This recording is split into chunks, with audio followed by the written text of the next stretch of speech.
members, my name is Steve Cox, I'm the board president. And before I introduce our speaker today, just because of the topic that he's going to talk about, I'd like to spend a moment talking about one of our museum's old connections to the Stibnite area.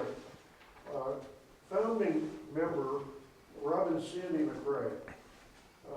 Robin was born in Boise, but lived in Stibnite from the age of 3 to age 14. His father was a mining engineer, and he had interests up there in the Stibnite area and also Thunder Mountain and Big Spring.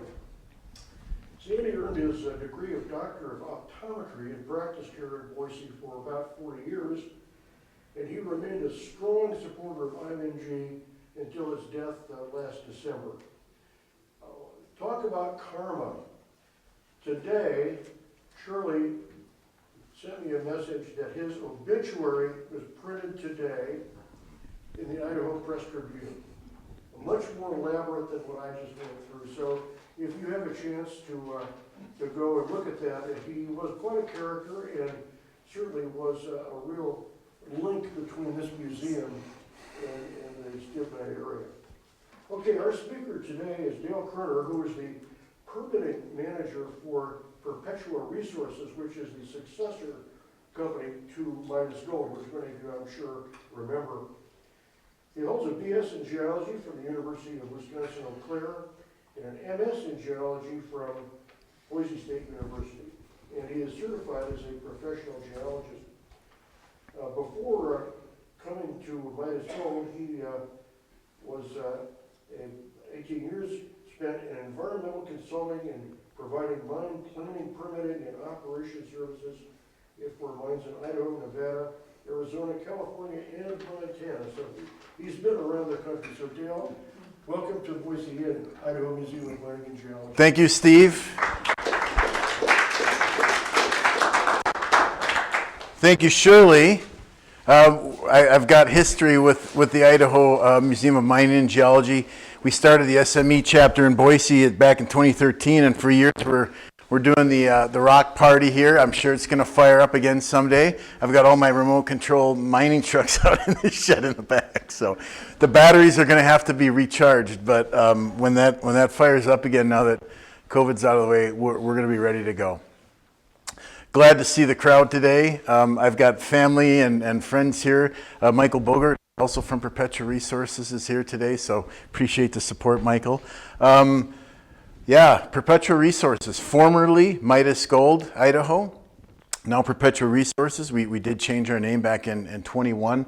I'm going to talk today about the Stibnite Gold Project, and I'm also going to talk about Stibnite.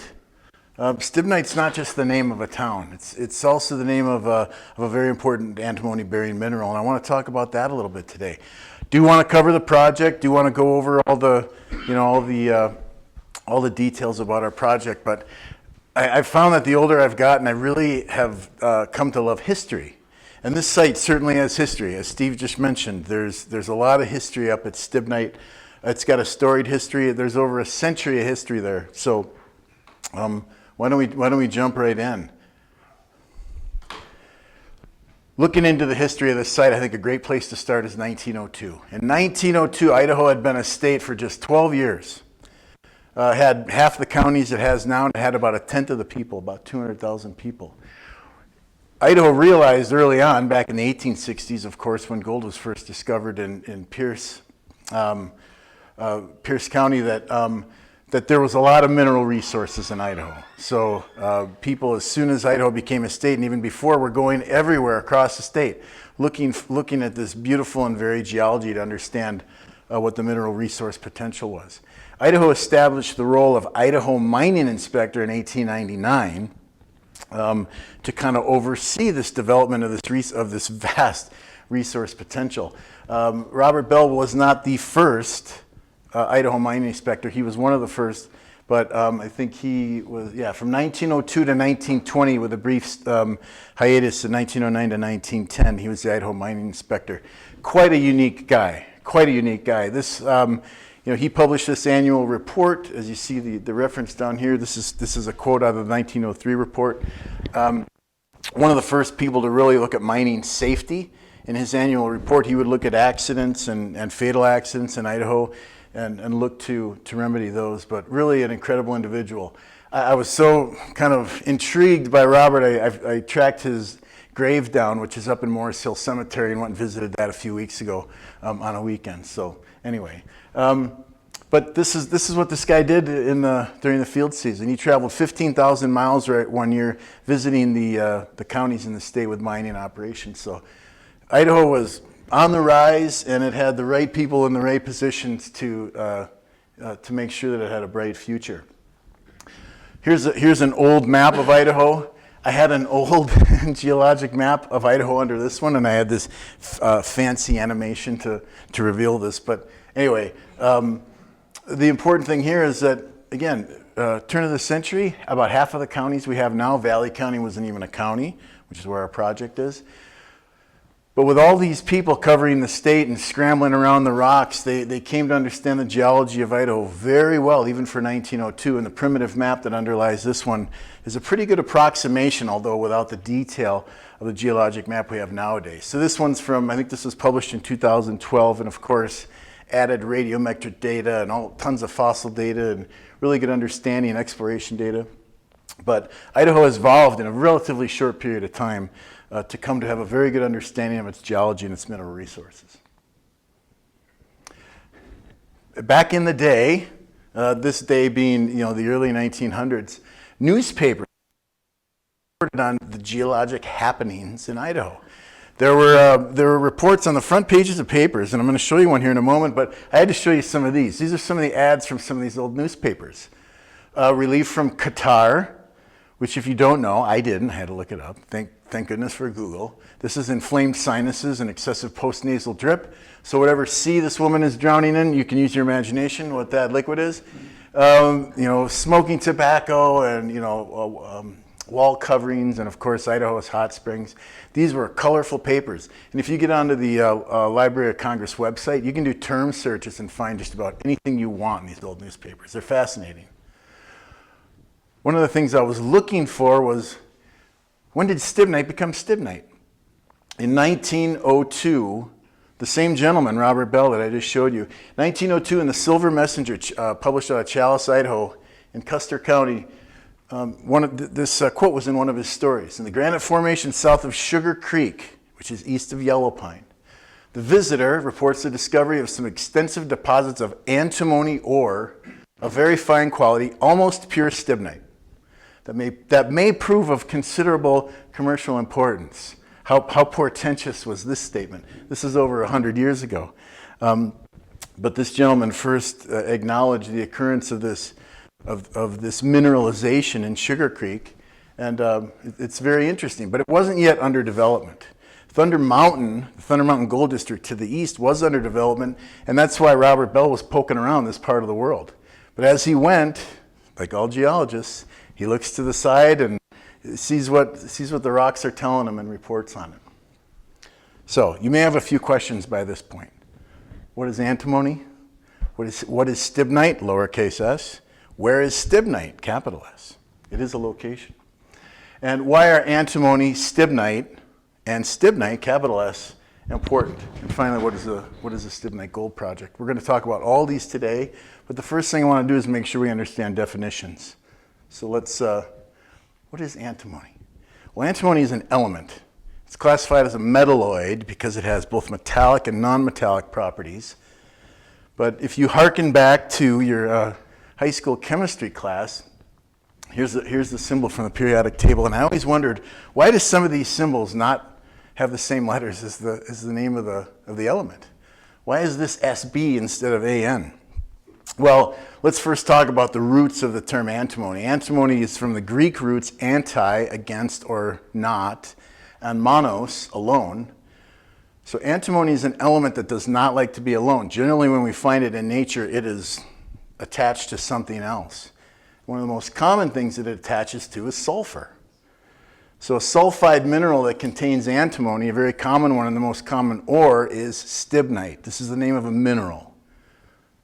And because it's at the beginning of a sentence, it's capital S, but a mineral should be lowercase when it's in the middle of a sentence. So Stibnite is a common mineral and a common ore of antimony, antimony trisulfide. This comes from stibium, which is the original Latin name for antimony. Hence, Sb is the symbol for antimony in the periodic table.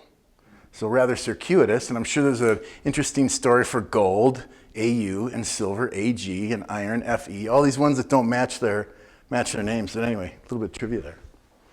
Oh, so Stibnite, when it has the room to grow into these very nice crystals, will form these orthorhombic blade-like looking crystals. They look like flowers made out of knife blades. But these are rare. Usually it just is kind of a common or a metallic looking mass material when you see it in an outcrop. Rare to find something like that. So that's stibnite and that's antimony. Well, why should anybody in here care? What is antimony? Do we even use any of it? Yeah, we do. Over 40 million pounds of antimony are consumed in the United States every year. And before I had gotten involved with this project, that was certainly trivia I wasn't aware of. So where do we use antimony? Well, antimony's got some pretty interesting properties. If you add it to metals, even in just a little small amounts, you can change the properties of metals and make some very interesting alloys. It's more brittle than some of the more malleable metals, so you can add it to something like lead. And the car battery in the cars that are sitting outside, most of them have lead acid batteries. Plates in there have antimony added as a hardener in that lead. It's also got flame retardant properties. So adding antimony to things like cable sheathings and electrical wire casings can be very useful for preventing fire in case there's a short. Also in like child's car seats and things like that have antimony in them. And I mentioned it's a hardening agent in metals. Here's another thing down here. Antimony has some very important applications. Not only is it important for munitions, but also for some high-tech equipment like night vision goggles and infrared sensors. We're going to talk a little bit more about that. Also, current research and developments indicate that new battery technology for large-scale grid storage, there's some very promising indications that antimony can be used in high-temperature batteries for grid-scale storage. So, very interesting, and we've been, of course, in discussions with companies on all these fronts to understand where the antimony from our project, which we do have, could potentially go. But here's how we use it in the country. Oh, here it is. All right, so we use a lot of antimony. We must have a domestic source that we get all of our antimony from. Certainly we do. We do not. There is no domestically mined source of antimony in the United States. Now there's antimony, there's stibnite, it occurs here. Robert Bell saw it from his horse in 1902. And we've mined it. It's stibnite already. There is antimony here. But it's really not that expensive of a product. It's about $6 a pound. But it's very important and we use a lot of it. And if the geopolitical scene were to sour, well, let's ask the question, where do we get our antimony? We get most of our antimony, 82% of it, from China, mostly, Belgium, India, and Bolivia. And if we want to look down the road, the majority of antimony in the world that's been identified as reserve occurs in China and Russia. Enormous countries, of course. They got a lot of ground. They got a lot of mineralization. They got a lot of everything, including antimony. That's not to say that we don't have it here. Again, we do. But we haven't identified it, all of it, and we haven't identified the means to mine it and to refine it. So this is the thing. And this is not just the case for antimony. There are other minerals that we refer to as critical minerals. These are minerals that we perhaps are import reliant upon. We don't produce them here. We use a lot of them. And more importantly, they're very important for national security and the economic security of the country. These are what critical minerals are. There's 50 of them. It changes from year to year. But these are a number of critical minerals. See antimony up here. We're 82% import reliant. That blue bar, the longer that blue bar, the more import reliant we are. If it's solid across, we're at 100% import reliant. Why is it only 82% for antimony? Well, we recycle about 18% of our consumption each year. About 15 to 18%. In 2023, it was 18%. But no domestically mined antimony source. We need to remedy that. Oh, by the way, if you like reading about mineral commodities annually, this is a great volume. Not only does it give you information about mineral commodities, but it gives you this information around them. It gives you context. Why is it important that we're mining these things here? What are the trends? So, a lot of text here, but what I want to point out here is world mine production and reserves for antimony. Here, China, Russia, more than 70%. Other countries, of course. And again, the world tends to, when it comes to minerals and trade, tends to behave rather well. But there are times in our history, which we're going to talk about, when we do not have access to these critical minerals from other countries because of the geopolitical status of the world, i.e. world wars. So we want to make sure that we've got these, we have access to these minerals through domestic production or from friendly countries. There's been some recent legislation at the federal level to recognize critical minerals and how critical they are, and to try to remedy this and to try to identify these minerals within the states and get them into production. Of course, the Department of Defense recognizes the importance of Perpetua Resources Project, the Stibnite Gold Project, and we have received some monies to help support the permitting and development of our project. That gives you some indication of how important it truly is. And we're not just shooting in the breeze here. We've got appropriate material of the appropriate quality to support Department of Defense needs, as well as U.S. consumption from the normal consumer. So a lot of promise, and we're fulfilling a need that will increase the security of the country. So let's talk a little bit about where this project is. By the way, as I'm going today, if something pops in your mind and you want to raise your hand and ask a question, go for it. I won't lose my flow. Valley County, Idaho. Now, Idaho, most of us live here, if not all of us. We've been around the state, one of the most geologically gifted states in the country, to be sure. Valley County, right near the top of the list. Beautiful, beautiful. We've all been to McCall, we've all been to Payette Lake, we've all been hopefully up to Lick Creek Summit, just northeast of McCall. Hopefully you've been lucky enough to get all the way into Yellow Pine. Maybe you went to the Harmonica Festival in August. That's certainly a colorful experience. Very neat community. Back in this, I'll talk a little bit about what these colors mean, but then Stibnite is another 12 miles even beyond Yellow Pine, so it's back in there. And Thunder Mountain is further still to the east, up in here. So imagine these people getting to these locations back in the day, back in 1902. These were really hardy individuals. Back to the geology. Very interesting geology in Valley County. This red area is the Idaho batholith, Cretaceous crystalline rock, granite, granodiorite, enormous volumes of granite. And granite, of course, forms the core of our continental crust. As it turns out, the edge of the western continental crust is right along this suture zone here. We've got some accreted island arc terrains in the Seven Devils. So some very interesting geology, these island arc terrains that have been slammed up onto the western edge of our continent. Other interesting geology around Yellow Pine and Stibnite, packages of metamorphosed sedimentary rocks, sedimentary rocks that were deposited on the western edge of the North American continent 500 to 600 million years ago. Now try to wrap your mind around that. A shallow sea existing in the vicinity west of Idaho, limestones and sandstones being deposited in that shallow sea with strange creatures running around, Helicoprion being one of them, if you go out to the museum here. And then these rocks now uplifted 7,000 feet, folded, faulted, baked, twisted, and they form these little pockets of sedimentary rock that now exist in the top of this Idaho batholith. And these are called, geologists have great names for things, these are called roof pendants, because they hang like pendants in this great mass of the Idaho batholith. Anyway, this intersection of geology here, these Chalice volcanics to the east, Valley County is truly gifted, and because of the plumbing here, because of the geology, the plumbing meaning the fractures and the faults, because of the different types of source rock, great geology, and mineral resource potential. So, got a little long-winded there, but anyway, Valley County. Now, here's a road map. If you're in McCall, and you want to go east, Lick Creek Summit's right up here I was just talking about. You can go east of McCall and take Lick Creek Road, over to East Fork Road and Yellow Pine, continue to Stibnite, 2.5 hours. If you're in Cascade, this is the better route. Take Warm Lake Road up past Warm Lake, up and over Warm Lake Summit, past South Fork.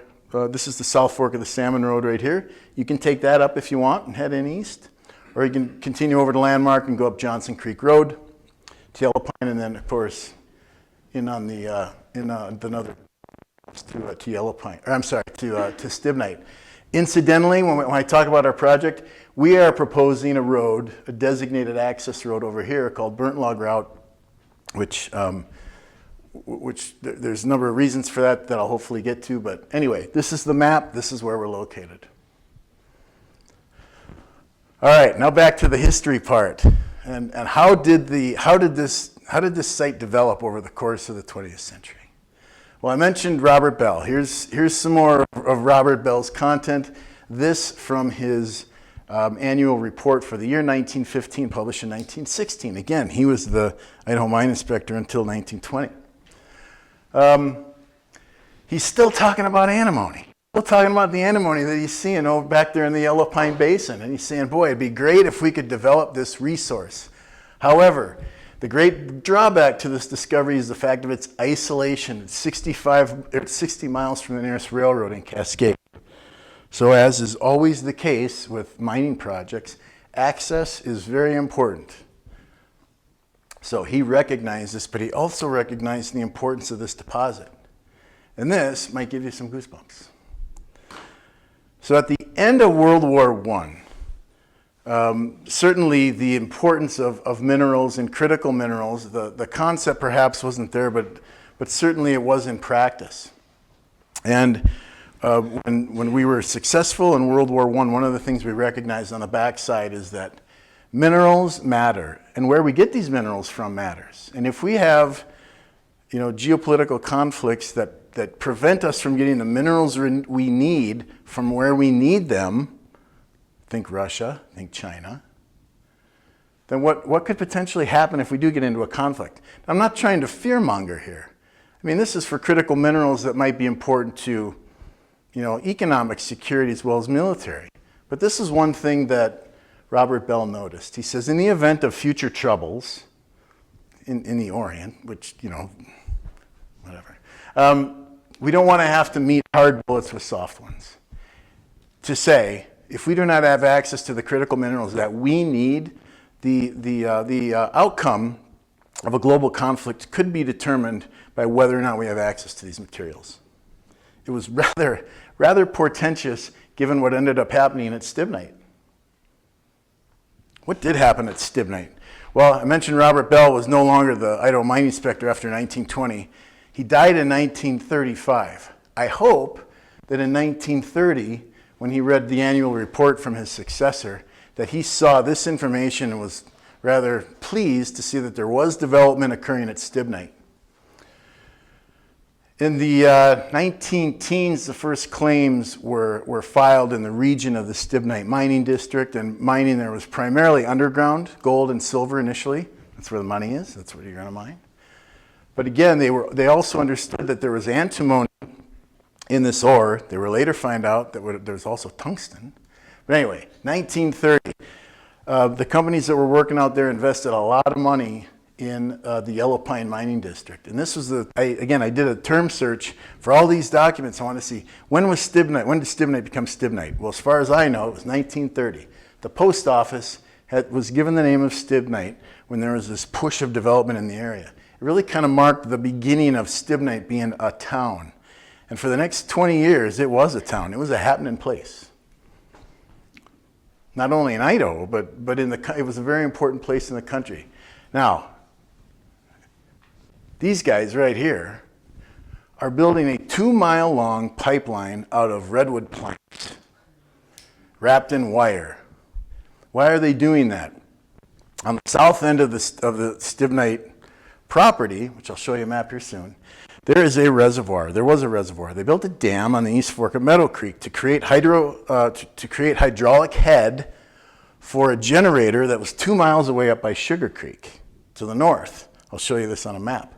To get that hydraulic, to transfer that hydraulic head from the reservoir to Sugar Creek, you got to build a pipeline. Back then, they built pipelines out of wood, redwood staves, 28-inch diameter. And they built it in, they cleared up a swath 200 feet through the forest, and they built this. So, I mean, these guys were not messing around. But this is right after people had an opportunity to make money. Of course, they're gonna blow and go. Anyway, I just find it fascinating. I also have to mention, I didn't get the photo in my presentation. We found several sections of this pipeline during the ASAOC work last year. So we've got a couple pieces of this sitting out, and I've had this picture in presentations for several years now. Seeing that thing on the ground almost brought me to tears. It was very cool, because I wonder, who was that guy? Or all these guys? I know who these guys were. These are the engineers. The geologists had the tools in their hand. All right, let's talk about the growth of Stibnite for the next several decades. So the infrastructure that was incorporated there in the 1930s, Stibnite began to grow. They increased the number of locations that they were mining. They increased their output. That hydroelectric power that they developed in 1930 allowed them to process more material. In 1941, just before this photo was taken, tungsten was discovered, also at Stibnite. And because the war was going on, and the country had very little access to tungsten or antimony, this was huge. The Stibnite Mining District is one of the most significant contributors to the success of the Allies in World War II. And that's not hyperbole at all. That's documented by the federal government to give it some basis. But anyway, Stibnite was a place. It was a town. It had these neighborhoods of dozens of houses. None of these are, see these foundations, but it was a happening place in the 40s, and with good reason. It was supplying the majority of antimony and tungsten for the war effort. Here's a telegram from Dwight D. Eisenhower to the men and women of Stibnite. This is right after the campaign in Northern Africa. I know it's hard to read, but he mentions that in this victory, the munitions made by American industry, labor, and management played a very important role. There's glory for all of us in the achievement. And this is addressed to the men and women of Bradley Mining Company in Stibnite, Idaho. Years later, in the 1950s, the contributions of Stibnite were also recognized by Congress. In the congressional record, they mentioned that, in the opinion of the Munitions Board, the discovery of the tungsten mine, 1941, at Stibnite, Idaho, it was actually discovered in 1941 and produced from 1942 onward, shortened World War II by at least a year and saved 1 million lives. That's something. And you can go back there now, and you can overlook the pit that all this metal came out of. But anyway, we'll get to that. 1950s, Korean War, still in production, but by the mid-50s, Stibnite was definitely on the decline. It was, still producing gold, so there was still some economic value there other than the critical minerals that it was producing for the war effort. By the 1960s and certainly into the 70s, Stibnite was a ghost town, described in magazines as a ghost town. Many of the buildings were left to rot, but a lot of them were transferred out of Stibnite. I'm sure everybody in this room is aware of a building in McCall that came out of Stibnite. There's one right off the golf course, off a hole number, I think it's 4. The old surgeon's house is across the road there. There's Stibnite Road in McCall that has a bunch of these houses. But if you could transport these things out of Stibnite, I think you could have the house for free if you could get it out of there. So, and going into Stibnite now, it's still a sketchy road, even in a 4-wheel drive. How they got all these houses out of here, it's almost unbelievable. But they had to do it, so it's really incredible. Anyway. Point of the story, in the 60s and 70s, Stibnite was on the decline. There was an ecological, I don't want to say disaster, but that dam I spoke of up in the East Fork of Meadow Creek failed in 1965, scoured the drainage. I'm going to show you a picture of that here shortly. But a little bit of a resurgence in late 70s and in the 80s and 90s. There is an oxide deposit up there that can be recovered by heap leach, fairly inexpensive way to recover gold from oxide ore. So you can still see the remnants of these heap leach piles that are up there. This was for, I believe, Superior. Yeah, Superior Mining was doing this. Hecla was up there for a while. There's a number of companies that were operating in the 80s and 90s. Brief resurgence, last of the mining in the mid to late 90s. So that's kind of a thumbnail history. I mean, of over a century of mining, but town of Stibnite, established in 1930. We got this period in the 30s and 40s where it is blowing and going, and it's a big town. I think up to maybe close to 1,000 people at one point. Important during the war years, but then declining into the 60s, the failure of the dam at Meadow Creek, East Fork of Meadow Creek, now called Blowout Creek, by the way. Periodic mining in the 70s and 90s, and then everything stopping in the 90s and 2000s. A minor bit of reclamation work, and this becomes an important part of what I'm.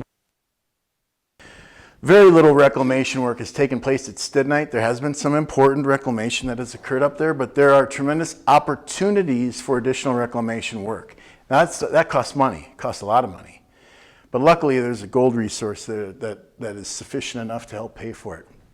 So this was another one of my animations, but it's showing you the existing yellow pine pit. If you stop at the overlook, this is our artist rendering of what we want to develop this into at the end of the Stibnite Gold Project.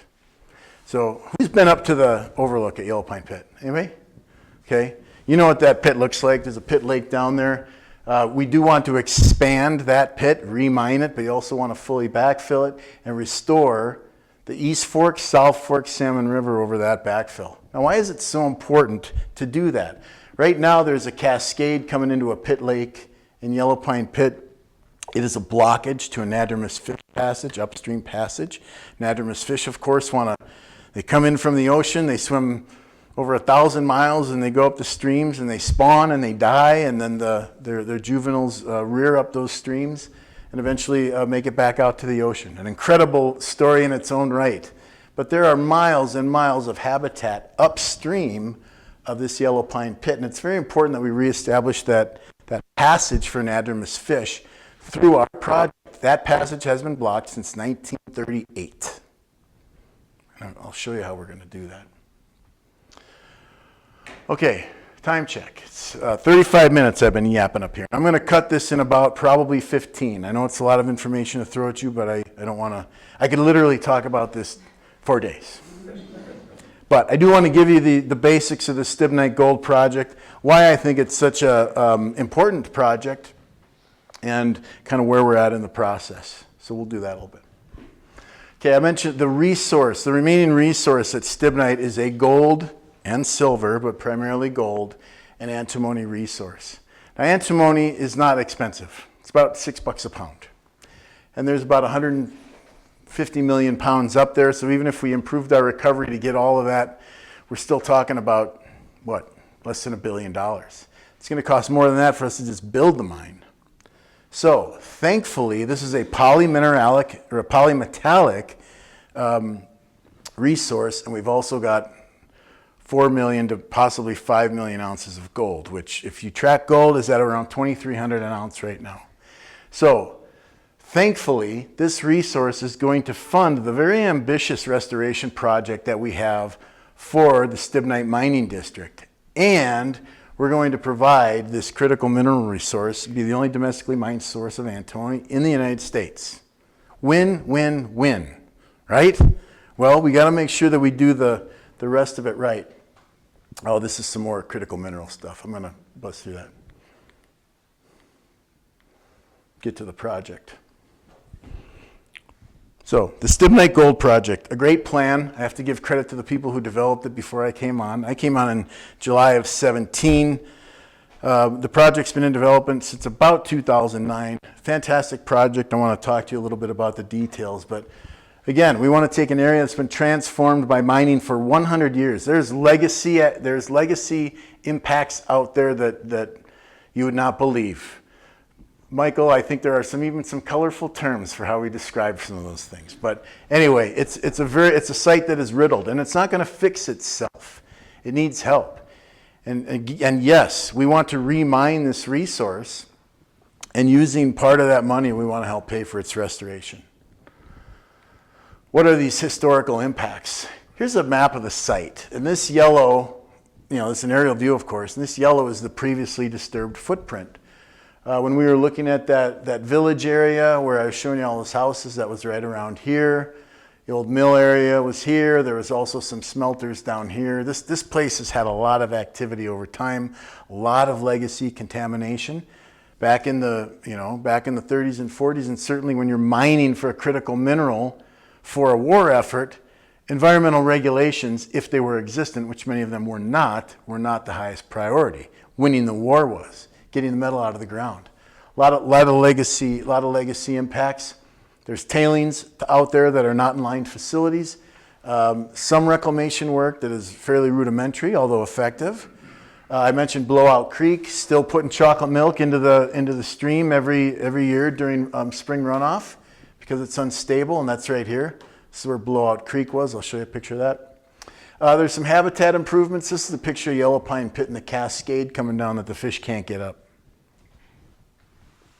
We got plans for each and every one of these legacy impacts. This is the project map. This is going to be an open pit mining project. This is not an underground project. There may eventually be some underground aspect to it, but for right now we've got 3 open pits: the Yellow Pine Pit, the West End Pit, and the Hanger Flats Pit, which is going to be down here. 3 open pits, about 440 million tons of material, about 115 million tons of ore. Once that ore is processed, it's going to go in this tailings storage facility. These are, of course, very important things. The dam on this facility needs to be very safe so that it doesn't fail. We are not only going to design this to the required standards for factor of safety, we're also going to put 85 million tons of rock behind it so that it doesn't fail. This is called the TSF buttress. It takes a factor of safety for this from the required 1, and it's currently at 1.5, up to about 5.5. So this dam is very unlikely to fail. Then also our other supporting features. The mill area is going to be here. There's going to be a worker housing facility up here off the map. But what I want you to see, what's important from this figure is that the rivers here, the tributaries, everything's flowing north. There's miles and miles of river back in here, great habitat. The blockage in the East Fork, South Fork Salmon River is right up here at Yellow Pine Pit, and it's been there since 1938. All this habitat in here is inaccessible to anadromous fish. Now there are resident fish populations, and the Nez Perce tribe stocks these streams. But again, we want to establish this, we want to reconnect this in perpetuity as part of our project. Let's talk about a few of the aspects. Legacy features. This is Blowout Creek. The reservoir was up here. The dam was here. It failed, scoured this valley, deposited this alluvial fan, and every year during the freshet or spring runoff, it puts sediment into the East Fork of Meadow Creek and ultimately the East Fork, South Fork Salmon River. This is not within our mine footprint, but we do plan to remedy this and fix this issue by initially stabilizing this scour with what's called a French drain. We're going to put some coarse rock material in here to stop these slopes from raveling and generating all that sediment. Ultimately, we're going to refill and revegetate that channel. Again, not in the footprint, but it doesn't make sense to restore this drainage and not fix, the gaping wound that's putting sediment into the channel every year. So part of the restoration. Another legacy material. This is a big one. There's about 10 million tons of spent heap leach ore, this darker material, underlain by tailings. Now there's a difference between these two things. Spent heap leach ore is sand and gravel, stuff you might have in your driveway. And cyanide is sprinkled over that when it's in place. The cyanide is collected, it's called pregnant solution, and then they get the gold and silver out of that pregnant solution. Once that ore is spent, it's relatively inert. It's still got some stuff in it that can be mobilized or leached. But anyway, there's about 6.5 million tons of spent heap leach ore out at site, and it's underlain by tailings. Tailings come from sulfide or refractory ores. They need to be crushed into much finer grained material. So sand and gravel, silt and clay. That's the point. But both of these have icks in them that can potentially leach into the groundwater facilities. So this is an important thing that we want to remedy at the site. The way that we're going, here's a picture of the entire soda. This is all spent heap leach ore. We're going to scrape this off, incorporate it into the tailings storage facility dam. We're going to reprocess the 3.5 million tons of tailings underneath it. This is about 0.5 gram a ton of gold in them, just enough to pay for it. So this feature is going to go away. This location right here is actually going to be where the tailings storage facility dam is located. But again, this material is in an uncontained condition. When we build our tailings storage facility, we're going to have HDPE liners. We're actually going to have 3 liners in our tailings storage facility. An HDPE, high density polyethylene liner, an underlying leakage collection and recovery system, and an underlying geosynthetic clay liner. It is going to be a very well-designed feature, and it's going to take all this material and put it in a bucket that doesn't leak, so it doesn't impact groundwater. Another target for legacy feature reclamation. This is the Yellow Pine Pit. This is the pit I get all verklempt about when I talk about it, because this is where all the antimony and tungsten that supported the Allied war effort came out of. It all came out of this hole in the ground, and it's still a hole in the ground. And there's a pit lake here, and there's a cascade of the East Fork, South Fork Salmon River coming into it, and it's depositing all that sediment from the East Fork of Meadow Creek that comes down every year. And the lake is shallowing, and the lake's outlet is right here. And anadromous fish can't get upstream and access all that beautiful habitat up there. We do plan to fix this legacy feature. We are going to remine this pit and get additional gold and antimony out of it while we're mining it. We're going to build a tunnel that is 1 mile long, underground, that circumnavigates the pit. This tunnel is going to redirect the flow of the East Fork, South Fork Salmon River while we're mining in the pit. It's very hard to mine underwater, so we're going to redirect that water around. We're also going to provide interim fish passage for anadromous fish. We're very hopeful that once we provide this at an appropriate gradient, fish have really good memories. It's really uncanny how they find their way back to their historical spawning grounds. But we're very hopeful that this is going to be successful in the interim. This tunnel is not going to last forever. This tunnel will be here for about 10 years. While we're mining the Yellow Pine Pit, while we're backfilling the Yellow Pine Pit, reestablishing that drainage across its surface, etc. This is very ambitious. This is not unprecedented. Tunnels like this have occurred before, and they have been successful. And we won some design award for, or the consultant did. This is this is going to be a 15-foot diameter tunnel with a fishway and an overflow channel. There's going to be a road in there so you can drive in and do maintenance, etc. But very, very highly designed. And then ultimately, this pit's going to be backfilled.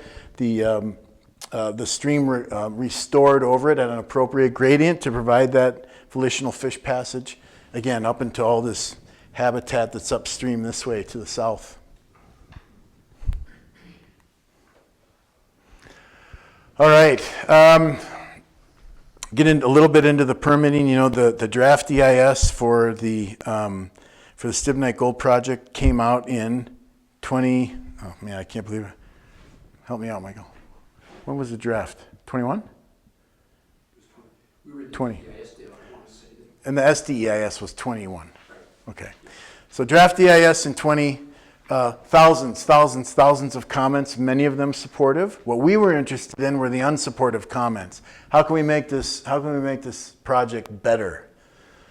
Well, of course, NEPA is a public comment process, and people said, they want us to improve water quality, reduce water temperatures, very important for fish, reduce the project footprint. So we did. Went back to the drawing board, improved the project, spent more money. And we did get improvements in water quality. We've increased plantings to stream plantings to improve stream temperature, reduced the volume mined by 44 million tons. We had a 10% reduction in mined material, 70% reduction in the size of one of the pits, reduced disturbance, etc. We got rid of a development rock storage facility and reduced our disturbance by 168 acres. With these changes, no good deed goes unpunished. With these changes to our project, the forest then said, well, now we need to do a supplemental draft. Okay, we did a supplemental draft and that came out in 2022. Now, one thing about NEPA, for those who might not be familiar with it, this is a process where you look at the proposed action and a number of alternatives. Okay, you're obligated to look at alternatives. Well, you say your project can be done this way. What if we do it this way? What if we mine underground? What if we fly the ore out in helicopters? You know, things have to be relatively feasible, but you analyze these alternatives and they filter down into a smaller number of alternatives. The supplemental draft looked at our modified mine plan per the improvements that we added and a couple of other alternatives, including the no action alternative. At the end of the day, the project that we want, the project that we've designed and that's been refined through NEPA is the modified mine plan with the burnt log route alternative, this road that we propose to in part pioneer through the backwoods here, with the refinements that we've incorporated into it from the draft EIS process. There's yet another EIS to come, and in June we are very anxious that the final EIS is going to be released in June of 24. So this is the process we've been through, starts up here, proceeds this way. The plan of restoration operations was submitted in September 2016, almost 8 years ago. Entered into NEPA in 2017, administrative approval that year. They put the project, the Forest Service, who's the lead agency, really packaged things up and got working in 2017. Started with the alternatives and environmental analysis. One of the things you got to do on the front end of these projects is collect a lot of environmental baseline information. And what you need that for is when you do this alternatives and environmental analysis, you got to know what your effects are going to be. To know your effects, you got to have baseline. You know, right, Steve? You collected a lot of that data. So, anyway, this process takes years and years and years, and it costs millions and millions and millions of dollars. Over $300 million that we've spent to date. So again, antimony's great. We need it. It's critical. But when it comes time to paying the bills and our credit card bill, gold is going to be what does it. So the draft EIS came out. There was a supplemental draft published here. The FEIS is going to come out in June. Hopefully the ROD comes out in late 24, probably December. That's kind of our final approval for the project to go. And we'll have ROD dependent permits. This is a small little square, but it means so much. There are over 50 permits that we have to get in addition to NEPA approval before this project can go. It's why I have a job. I'm the permitting manager. I'm trying to manage, but I have my days. Anyway, thank goodness for my wife here. So we're very hopeful that we're getting toward the end of the road. Now, aside from all this permitting we're doing, aside from the NEPA project, we know this site oh so well, and we know where most of these legacy materials are. And one of the things that we did, and Michael was instrumental in coordinating, was this ASAOC, which was basically an administrative order on consent for us to do some, not low-tech reclamation work, but moving dirt, covering things up, preventing things from leaching into the rivers and the groundwater. These activities are not insignificant. They've been going on for the last 2 summers, and we've got some wrap-up work this year. This is occurring irrespective of whether the mine goes or not. These are checks we're writing to pay for these and improve the environment, even if the mine doesn't move forward. Dare I even say it? But if the mine does move forward, we have additional activities here as well. But I think stepping away from Perpetua Resources, to me it's a huge good faith effort on the part of the company to demonstrate that they put their checkbook where their mouth is and get these activities done. And our field operations group is aces. Heck, they find redwood stave pipelines that have been there for almost 100 years. Here's the development life cycle. You know, just to give you an idea how long these things take. This started in 2010, all the environmental baseline studies. 7 years of NEPA now that we've been in, bringing us into 2023. Before we pour 1 ounce of gold out there at the site, we need to, of course, get our final record of decision in Q4 2024, get all of our permits, and that's going to take us 3 years to build that mine. So even if we got the okay today, we couldn't do anything until 3 years from now until we get that mine built. It takes time. Here's all the agencies we're working with to get our permits. Federal, state, local, there's a lot of them. Thank goodness for consultants. I certainly couldn't do it all myself, and I repeated that. I think I've already showed you this. Again, if you're not familiar with NEPA, if you haven't engaged in a NEPA process, it's important that you do. A lot of people, thousands of comments were received on the NEPA documents. It's important to be engaged and understand what's going on in your world and share your opinion. 15,500 people shared their opinion when the SDIS came out, and they were, this is not a referendum. NEPA is not a referendum, but people do submit comments that are either positive or negative, and we had many more positive comments than we've had negative. But again, it's those negative ones that we've got to worry about, and we've got to address those issues.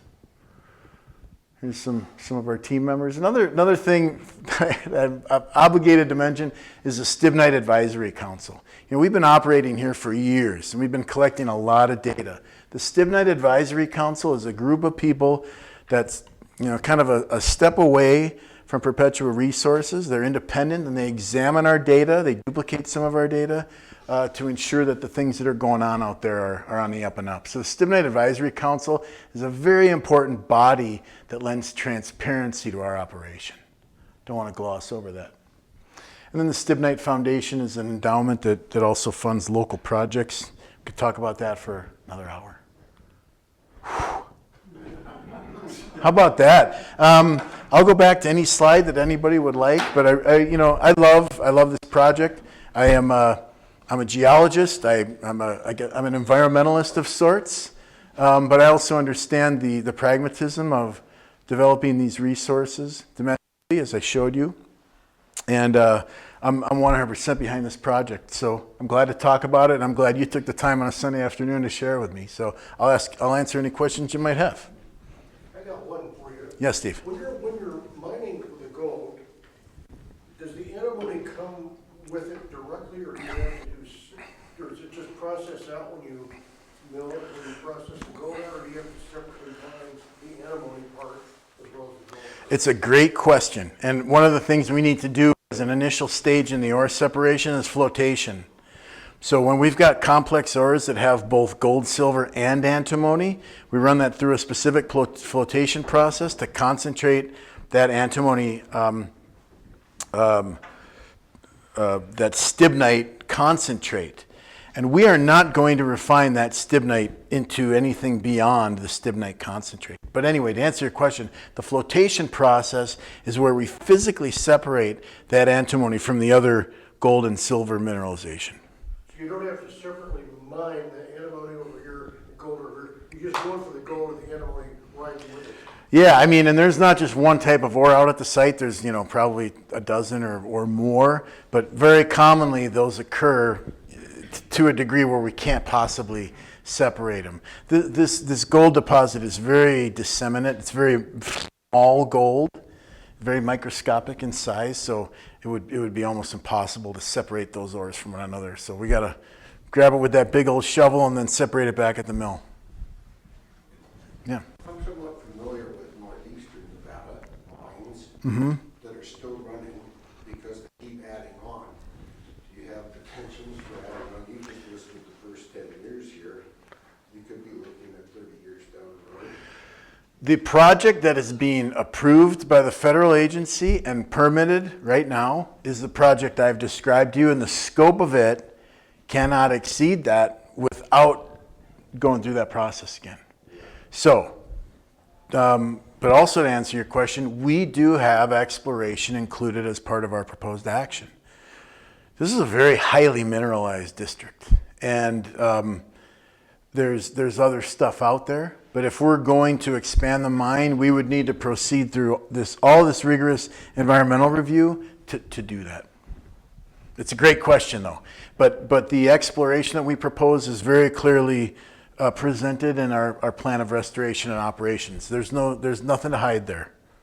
But it's a great question. Yes? So you're going to will the gold be heap leached and then you'll take ingots out from there, or what are you going to take out when you? I'm going to drive them out in the back of my pickup when I'm out.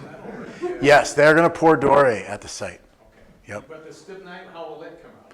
Stibnite is going to come out as a concentrate. So after this flotation process, I'm trying to recall the percentage, maybe 60, 70% antimony trioxide in granular form, in supersacked, in a Connex box, put on the back of a semi, trucked out of the site. To be processed, to be determined. So and Michael, I don't know if you've got any updates on that, but I think the play with the military is going to affect that somehow. But any comments or additional? I mean, I think we will evaluate the needs. We're in the midst of trying to determine the efficiencies of what we're going to have in order to meet the military demands. It's under review as we speak. It's a part of their investment.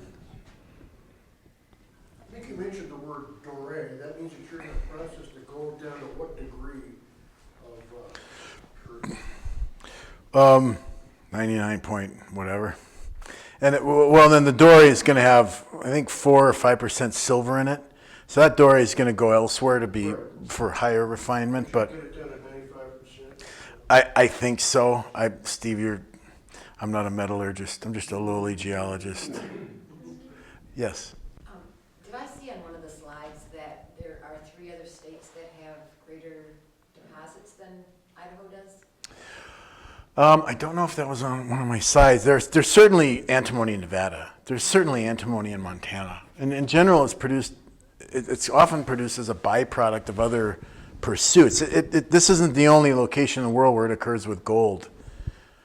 But yeah, I mean, starting to look at those deposits and understand maybe antimony doesn't always perfectly co-occur with the gold and the silver. There might be a different, region within a certain location. But I don't have the specific answer to you. But there's certainly a lot of antimony here, but it hasn't been on our radar to identify it and quantify how much we have here and explore for it because there really isn't money in it. Yeah, and really where I was going to go with that, and not to take jobs away from Idaho, but it would be for, to fulfill our national security or military. If the other states, it's more easy to mine there, there's less of an environmental impact, there rather than here, then wouldn't that be? I would say additionally, I think we need this, and we need it now. And the process for permitting a mine, even in Nevada, at a minimum 4 to 6 years. And there is a sense of urgency to be sure with the amount of munitions that we're distributing throughout the world that our stockpile of antimony is dangerously low. But I agree. Yeah, there are other locations that don't get the amount of rainfall that we get here. But I also don't want to discount the robust nature of the environmental regulatory framework that we're operating under. It is almost painfully rigorous, everything that we have to do to demonstrate how safe our project is going to be. So yeah, it's in a beautiful part of the world, to be sure. But it's also a site that's been impacted for a century. And those impacts are not going away, in my opinion, without this project. I mean, a billion years from now, maybe. But the plan for this site, I think, is a very good one. And it incorporates those restoration principles. So, but I understand your concern, yeah. So the project is, of course, billions of dollars. Yes. Does Perpetua have other financial companies inputting in this or partners that you are established with that are helping along with this? The profile of the profile of our investments, Michael, you might have to help me on this, because I mean, Barrick at it for a time was involved, which you might be thinking of. They're not anymore. I don't know if we've got any significant partners that you want to No, mention. I think we understand what's ahead for us on the financing front. The phase of where we are that Dale's leading is with permitting, but we've said in our public filings that we expect to go to the market for financing once we're permitted, once we have a final record of decision. And once we fend off the prospective litigation as well that we're expecting on this project. But we need to go to the marketplace once we're permitted in order to have the project underwritten. With this, I think, why don't we finish up this formal session now and give Dale a nice hand. We stay for a little bit and answer individual questions. Sure. Also, the museum will be open till about 3:30 for those of you who are new to us and would like to come out of the general museum. Please feel free to do so. Thank you very much for coming. Thanks, everybody. Yes, Michael.